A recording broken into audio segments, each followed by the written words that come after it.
Muito obrigada, Sra. Presidente. Cumprimento as colegas e os colegas deputados, mas também cumprimento de uma forma especial os representantes e membros da direção da ANAF e dizer em nome do grupo parlamentar do PST o quanto nos apraz ver-vos aqui hoje nesta comissão e agradecer-vos o terem vindo ter connosco e partilharem estes momentos connosco e partilharem aquilo que é a vossa perspectiva, daquilo que deve ser o posicionamento relativamente a esta alteração na nossa vida, na vida de todos e que a pandemia da doença Covid nos trouxe. É claro que a pandemia obrigou a um conjunto de encerramentos e a uma alteração profunda naquilo que foi a nossa existência social, económica, cultural e, aparentemente, o setor cultural, aparentemente não, mas de uma forma quase indiscutível, o setor cultural foi aquele, se não o principal, mas um dos principais afetados por esta pandemia. É claro que no setor cultural podemos falar também de um conjunto de adiamentos, cancelamentos e encerramentos de salas, de espetáculos e festivais que agudizaram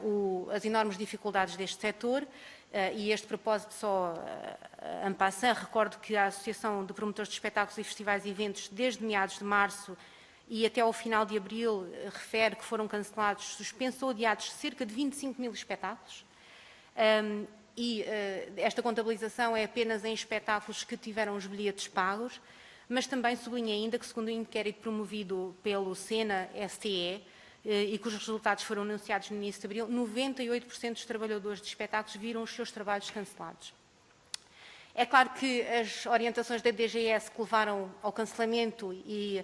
o impedimento de realização de uma data de atividades também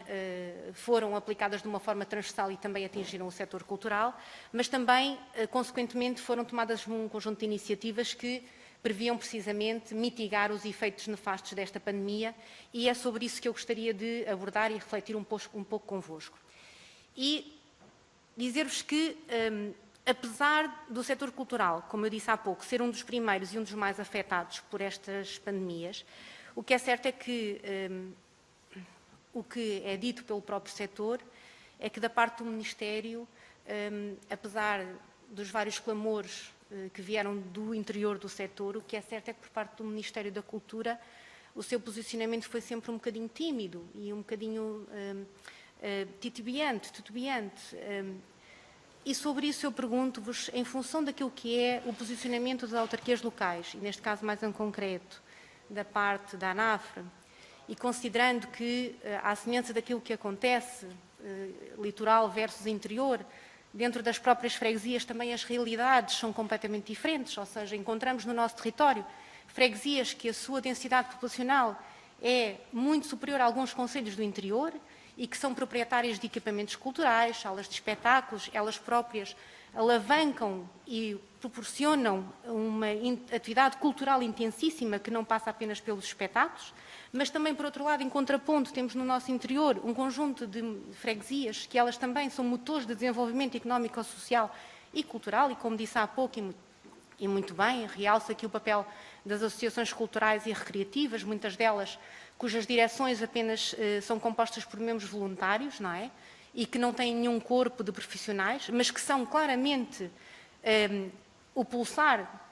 de uma economia local e o pulsar, muitas vezes, de um conjunto de atividades de coesão territorial. Gostaria de saber, junto de vós, em primeiro lugar, da parte do Governo, e mais em concreto da parte do Ministério da Cultura, face a todas as iniciativas legislativas, qual foi a abordagem,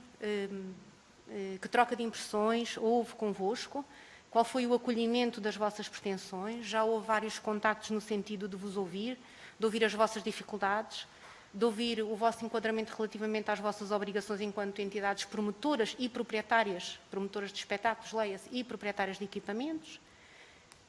Em que circunstância é que, junto das associações, vocês percebem e percepcionam os problemas que elas estão a viver, nomeadamente no que diz respeito às suas adaptações